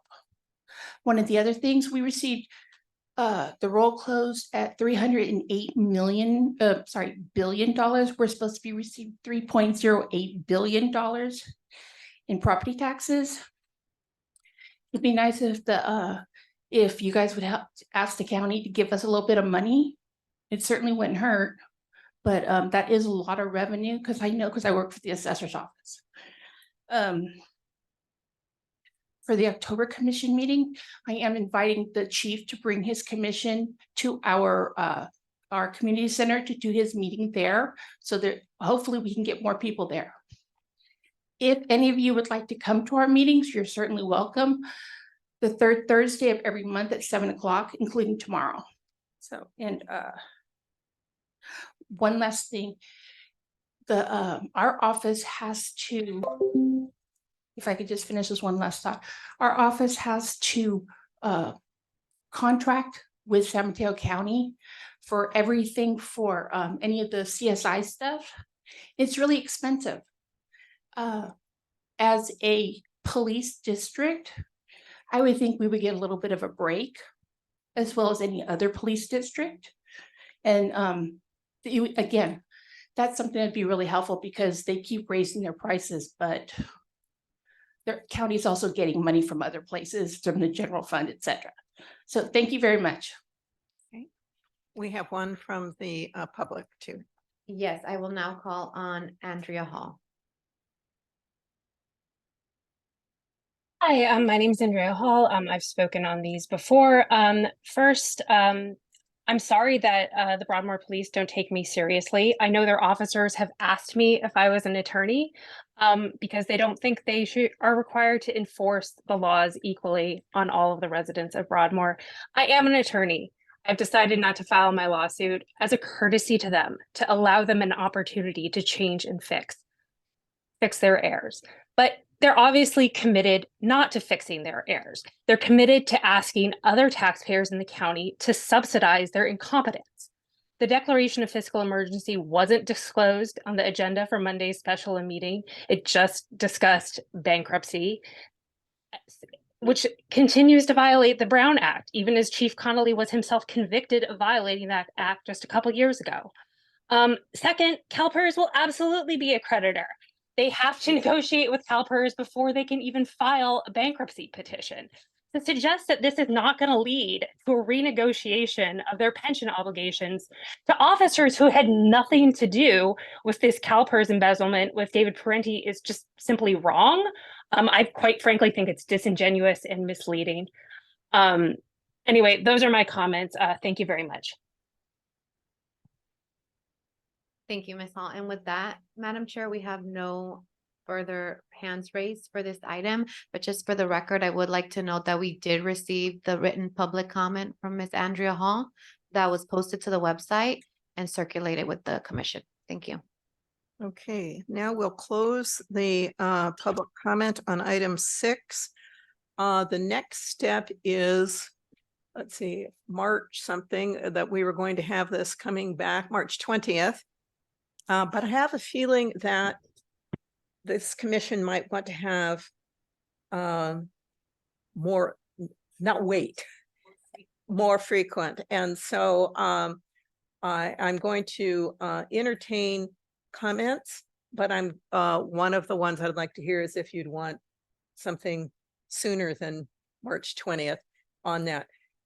Also observe is that some of the suggestions on a variety of things involve other entities than the LAFCo. And so we can't, I just don't think that we should step in and play like we're the other entities, because it's conversations that have to go on with the sheriff. We're not the sheriff, the county, we're not the county. And so, but I'm glad that people talked about them because they're now in the public record. But if we could hear from you about next steps, meaning you, the commissioners, of what you think would be appropriate next steps.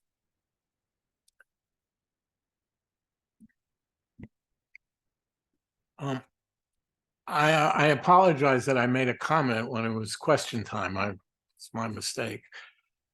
As I said, I believe that dissolution is the appropriate remedy for the Broadmoor Police District. And as Rob has pointed out, one of the ways that we can dissolve is to have LAFCo make a resolution that it is appropriate to dissolve the district. So my position is that at the next LAFCo meeting in October, we should begin that dissolution process. Okay. Other comments? I Before have a gave my question. comments. I have a question. No, I can't remember what the question is. I love being old. I'm concerned about just going ahead with talking about disillusion. I'm concerned, like Supervisor Mueller is, that the police officers that have been working there are going to get frankly screwed. And I would like to find out, is there any way to protect them with a dissolution?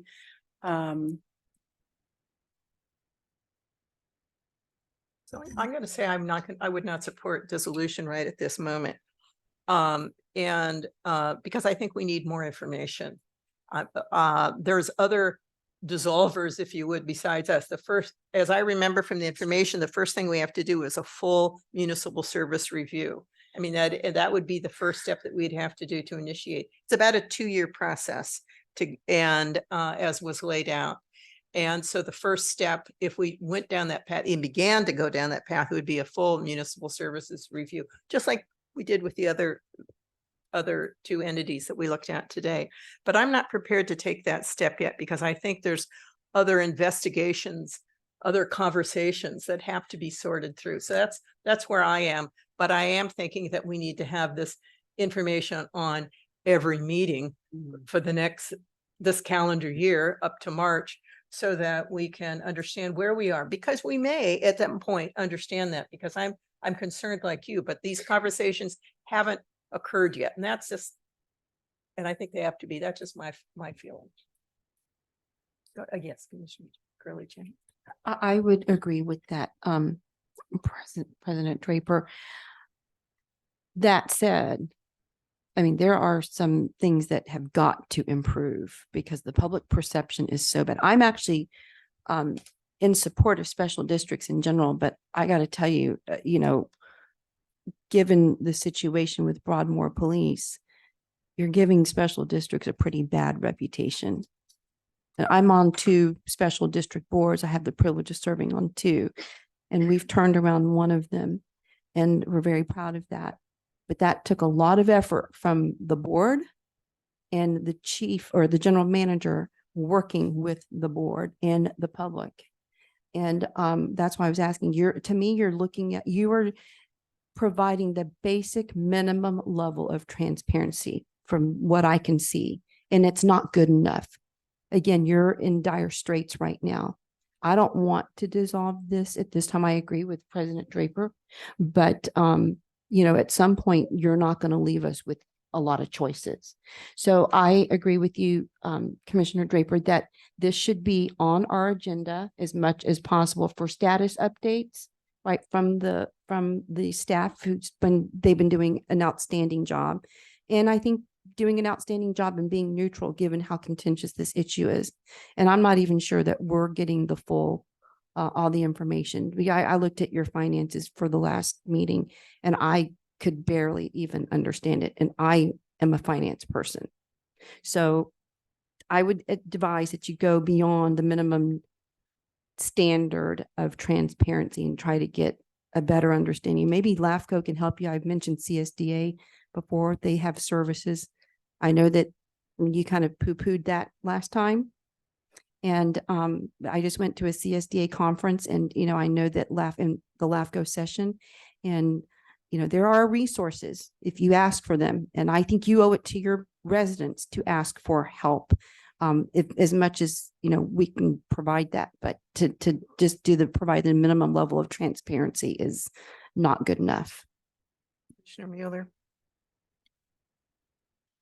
So when we looked at that issue, when we looked at whether or not to go ahead and start dissolution, what we looked at was it was a long process, 2 years. At the end of it, there'd be a vote.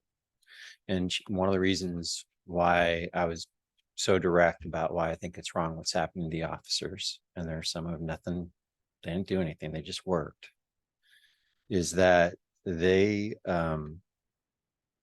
thought that when we got down to the end of this cycle, if we left it, we said we weren't going to dissolve, we'll leave it to you all to fix, to see if you can work it out. That when we got to this point, and I'm still hopeful that the residents will do this and the board will do this, is that they would think this is so sick, we're not going to be able to save it. And they would choose the officers and the obligation owed to them over trying to keep saving something that's not savable. And we're at a point now where what you're talking about to save it is co-policing with the county and all sorts of resources being brought in, which is really, honestly, I'm not, yeah, I mean, I'm not sure. At some point, you actually have to say, the county can just take it over and we can dissolve and we can figure out which agency is going to do it. But we're at that point. It's not going to, we're not going to be able to continue without that. And you're going to be able to go ahead and in that moment, be able to look in the mirror and say, but we did the right thing by those officers and those families in their retirement. And I think we're there. And so I'm sorry if I was a little passionate about that, but I'm thinking about those officers at home and those family members who rely on that pension, and you're at the point to make that choice and you're choosing to try to keep the district going when I don't think it can keep going. And I don't know how many more revenue bonds you're going to try to put in front of, if you get it, in front of the public to try to save it. So what I'm saying right now is I was disappointed in that resolution, candidly, because at this point, what the whole thing that we've been trying to do is with you. And I know, Chief, you came back and it's been pretty obvious in the meetings we've had with you that you didn't have all the information in all those meetings. You were trying to get a hold of it. And what we've been trying to do at some point, I think what this board decided we were going to try to do is work with you to try to go ahead and get information together so the public could see it and understand it. We said, we're going to trust you. We're not going to move for dissolution, but we want to have all this information put out in a way that a resident could look at it and say, I understand what's happening with this district. And we've tried to do that with you. And unfortunately, the financial condition every time you came back changed, and we're here now. And so what I'm really hoping, my big hope today is that the residents of this district will look at it and say to the board and say, we got to do right by these officers and by these officers' families. Thank you. Okay, Commissioner Corso. Oh, all right. Commissioner Big Stick, sorry, my screen is black, so I didn't see your. No worries. Thank you. And I quite agree with everything that Commissioner Mueller just said. Frankly, Chair, I agree with what you said as well, to the point that the reason I had less interest in LAFCo initiated dissolution, frankly, is because of how long it seemed like it would take, as juxtaposed to the trajectory of the police district and what would more likely be a process that organically came of its own accord, as the district's finances seem to be quite falling under their own weight at this point. And so the point of my questioning to the chief earlier was simply to say, at a glance, it seems as though now is a very good time to reach out to your partners, your colleagues, your friends, and create that strategy, that long-term strategy, albeit maybe quicker than any of us would have wanted, to say, hey, how can we find a soft landing for the people? Because the reason why what Commissioner Mueller said resonated strongly with me is I think it's people focused. I think that the focus needs to be the people, not the district. And I think that that is the place where we are all coming to. Thank you.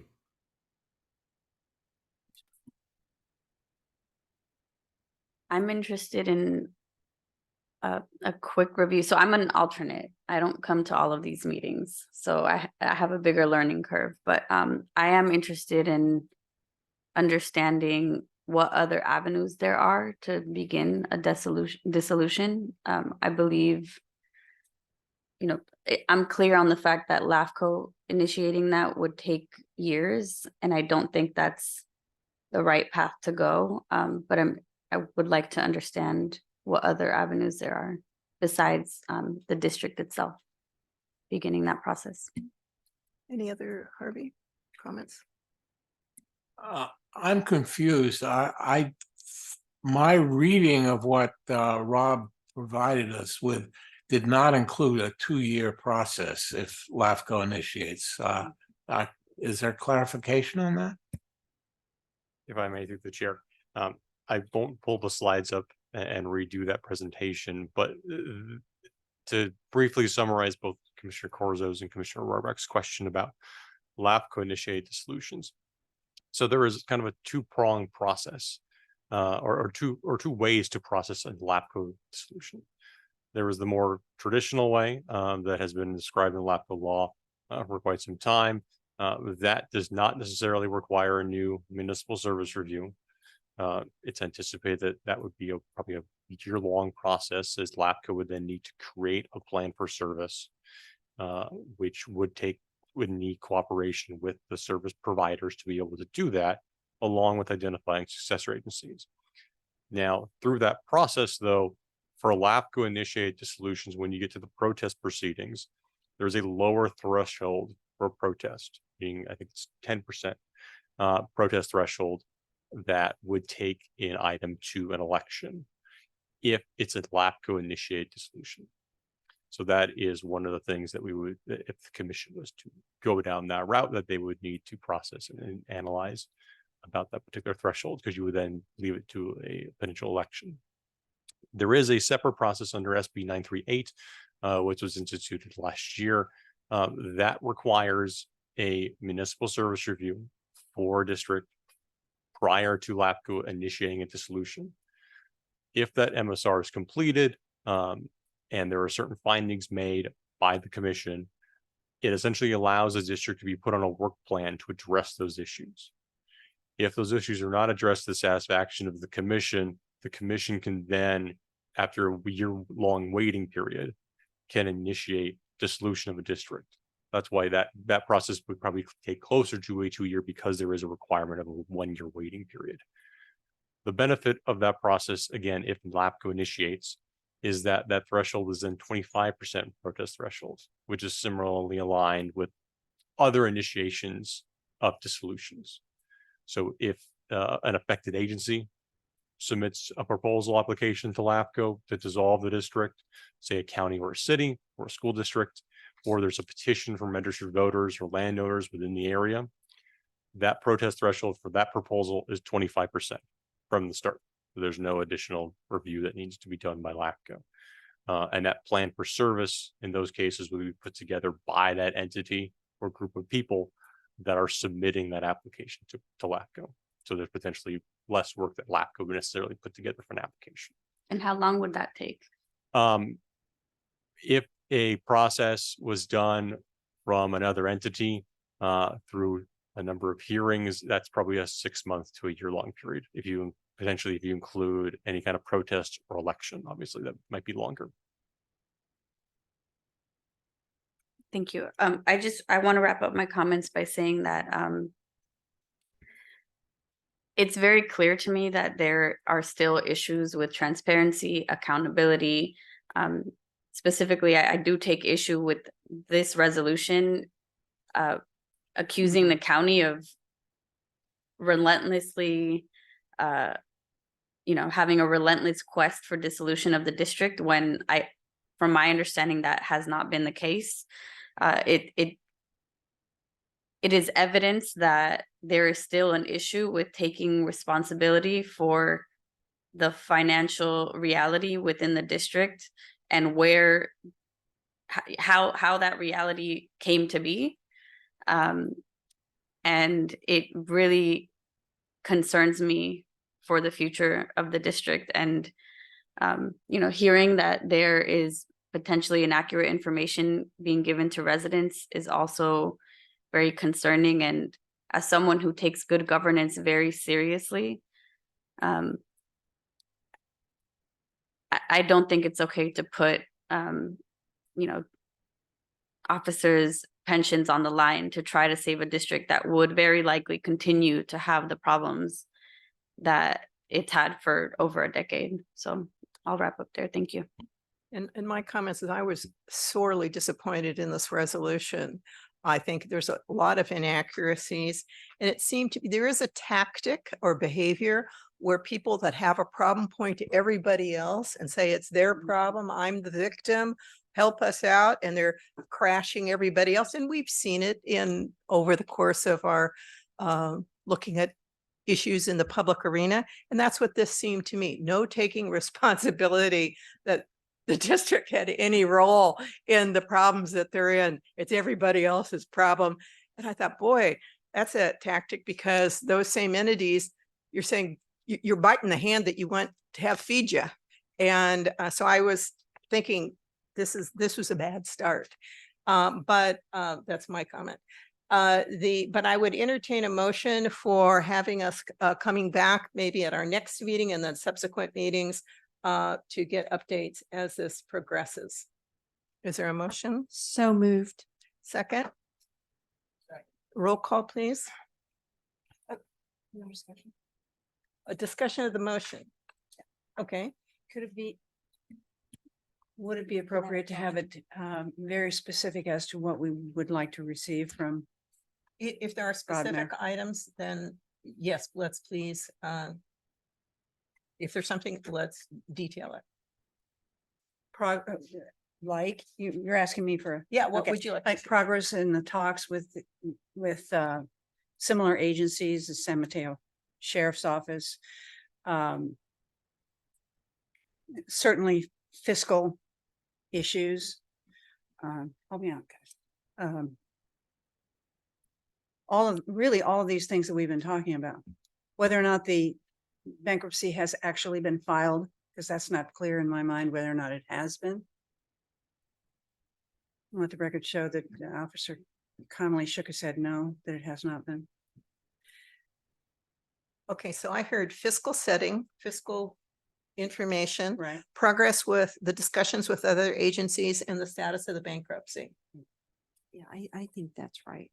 I mean, you've had an opportunity to, be more transparent and get resources, and I mean, maybe you can throw a Hail Mary and try to get that too, and look at, like get help with understanding, maybe talk to Mr. Bartoli and get his briefing on, maybe you've already gotten that on how we view the finances. I didn't know that, for example, the police district got 26% of the county's allocation. And I'm not sure that you do, and I don't think the residents do, right? And so that's what I'm saying. Maybe LAFCo can be a resource and versus what you, I think, view as an adversary. So I don't know, maybe an update on whether or not they've received help not even received. I know y'all will help them, asked for help, whether the board has asked for help. I mean, this should have been done before, and I'm coming in at this late as a new member of this commission, but I mean, it's been in the press for many, many years. So I would like to see y'all utilize the resources that are available, because I don't think that has been done. And that's actually doing a disservice to your residents. I think your residents want this police district, but I mean, the way that you're in such bad financial shape, you have to ask for help. So I would like to know what kind of collaboration there is between LAFCo and the Broadmoor Police District. Yes.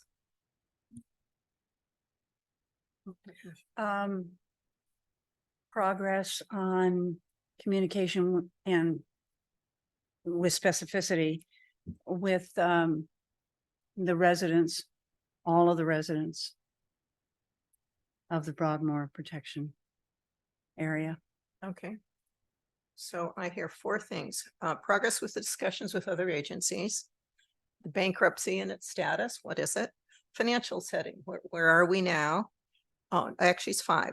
What kind of collaboration are you working with other things, not just, but that's sort of like progress with discussion with other agencies, but other things. And then progress on outreach. What kind of outreach to the community on this information? So there's 5 things. With specificity. Okay. And what I really mean is show us what you've done. I'd You like, have 6, okay. I have 6. I'd like to add update on what's happening with the pension obligations for the sheriffs in the department and for the officers in the department. Okay. Commissioner Corso. I would like to add, I'd be interested to hear someone actually from the sheriff's office talk about you know, from their perspective, the cost and what implications it has for them and whether they can, you know, either partner in the meantime or, you know, how they feel about actually taking over.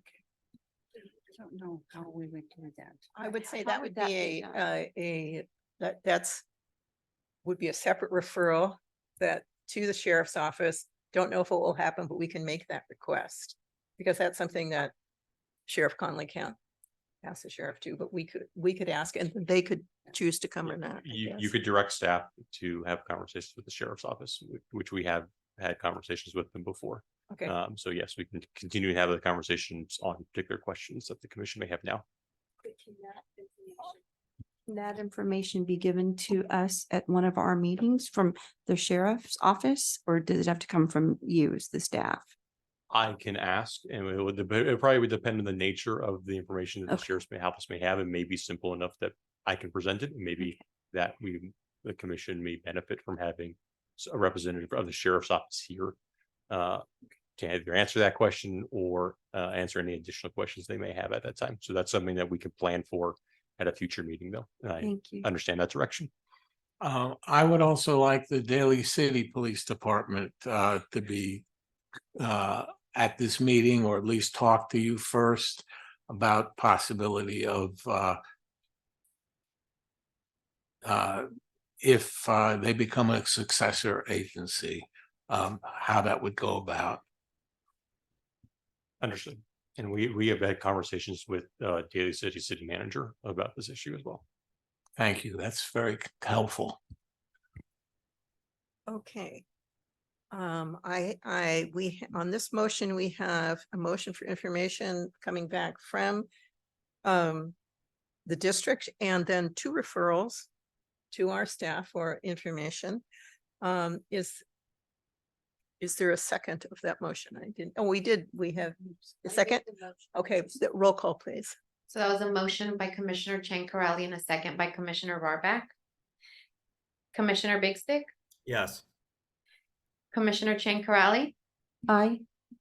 Commissioner Corzo, Yes. Commissioner Mueller, Yes. Commissioner Barback, Yes. Vice Chair Martin, Yes. Chair Draper. Yes, Thank you, Chair. Your motion passes. all righty. Could I request the chair or staff or whoever is appropriate to send that list to Mr. Connolly? Sure. Staff is happy to do that. Thank you. All righty. And I want to thank, this was a tough item. I want to thank everybody for talking us through this item. These are not easy subjects. We're going on to item number 7, which is an amendment to the Broadmoor Police Protection District. It's item number 7. You may remember that it was brought up by the chief that some information was wrong, and so we've modified it. And then I had some questions and staff responded, and so now we're back again to update this report. And either Rob or Sophia, if you have information, please. Yes, thank you. And thank you for summarizing what occurred, what was requested at the July 19th meeting. So you asked us to investigate whether there were standard definitions for what constitutes a call for service and the different types of service calls. We contacted the county public safety communications, which is the county that provides law enforcement, fire, medical dispatch. And they stated that there's no standard definition for what constitutes a call for service, nor is there a standard definition for each service call type. For example, passing checks and follow-up. So as a result, we have removed the top 3 service calls, which was an original request of the board. We removed it from the amendment. And so it's just this table up here that corrects the calls for service in FY22 and the cost per call for service. Thank you.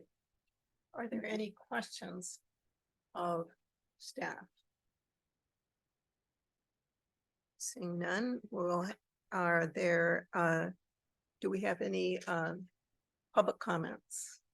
Thank you, Madam Chair. Yes, we do have a person wishing to speak in the chambers, and that is public member Christine Saliva Aguirre.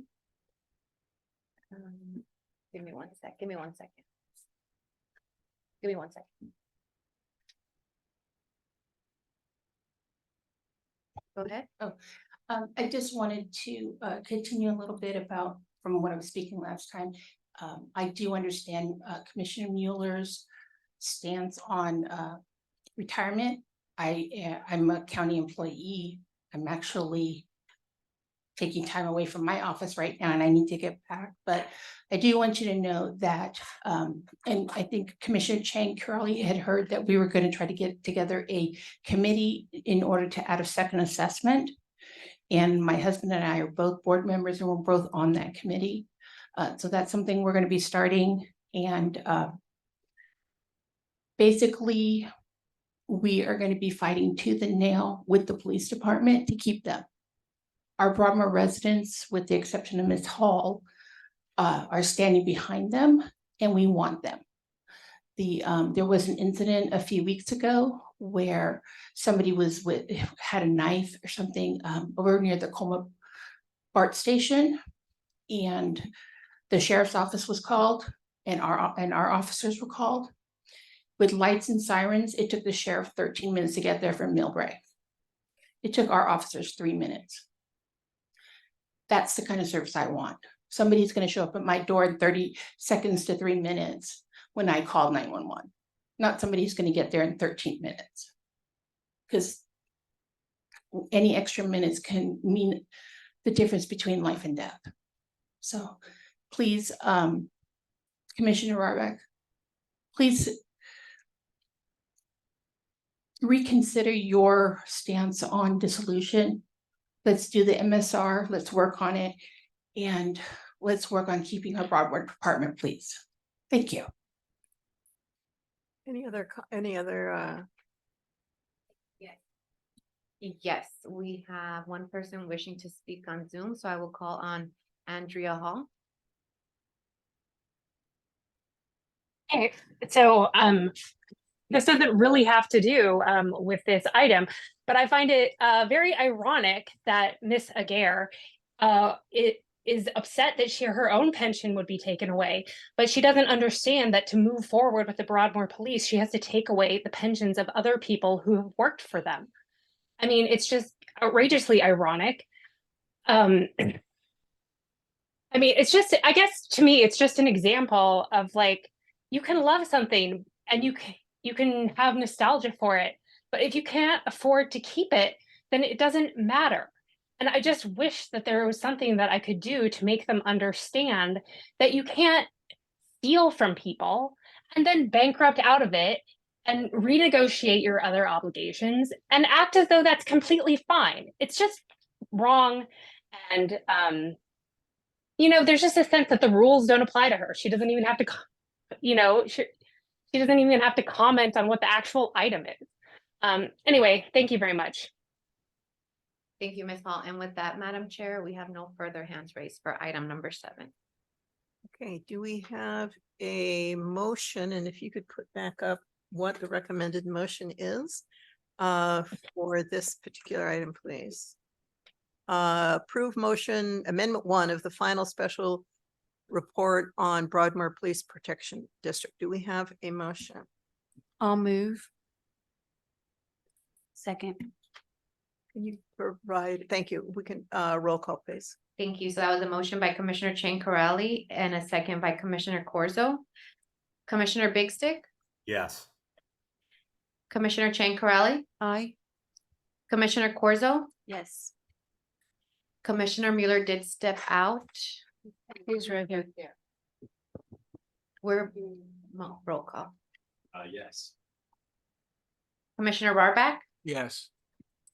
Vice Chair Martin, Yes. Chair Draper. Yes. Thank you, Chair. Your motion passes. Okay, now we're going on to item 8, which is a update on our budget. Thank you, Chair. So yes, this is one of the quarterly updates for LAFCo's budget, and this will highlight both fiscal year 22-23 year-end updates, and then our current budget for 23-24. For 22-23, LAFCo received $814,045 in revenue, and that was exceeding a budgeted revenue of $797,167. The 22-23 expenditures totaled a little bit over $600,000, compared with that budget amount, so about 76% of expenditures of budgeted. For revenue for applications, we were almost exactly what we had budgeted, at almost $30,000.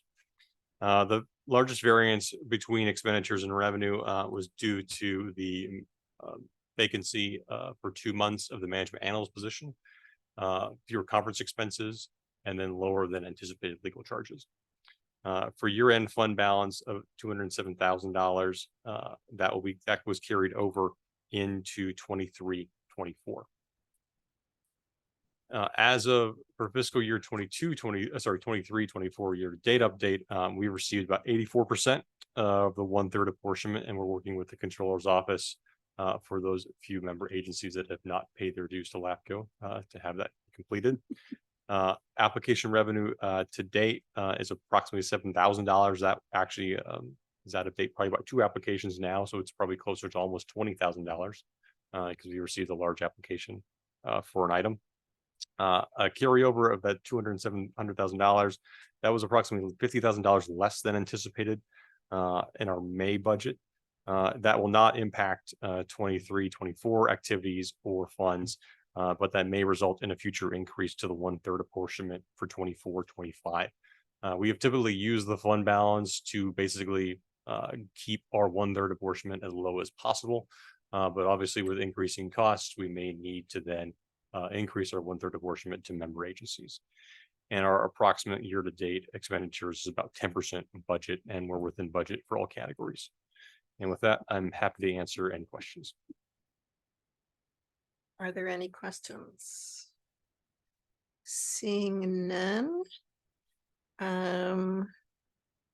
Okay, we don't have any. And we open the public for comment. Do we have any comments?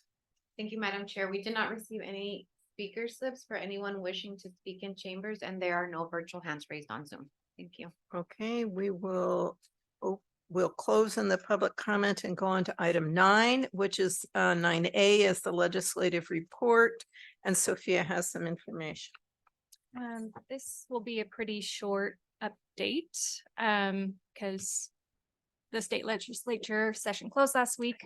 LAFCo is tracking 21 bills, but 2 that I just want to update the commission on is that SB 360, which would allow members or employees of JPAs and LAFCos to be added to the list of entities that can sit on the California Coastal Commission, and AB 1753, which was the LAFCo Omnibus Bill, which made pretty minor changes to CKH, allowing the executive officer to send resolutions adopted by the commission by mail or email or electronic means, and also clarify some language requiring property tax exchange negotiations.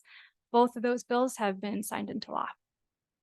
And that's it. Happy to answer any questions. Are there any questions? Yeah, I have one. All right. AB 557, is there any movement on this at all? I ask this because I sit on a large board. This teleconferencing thing.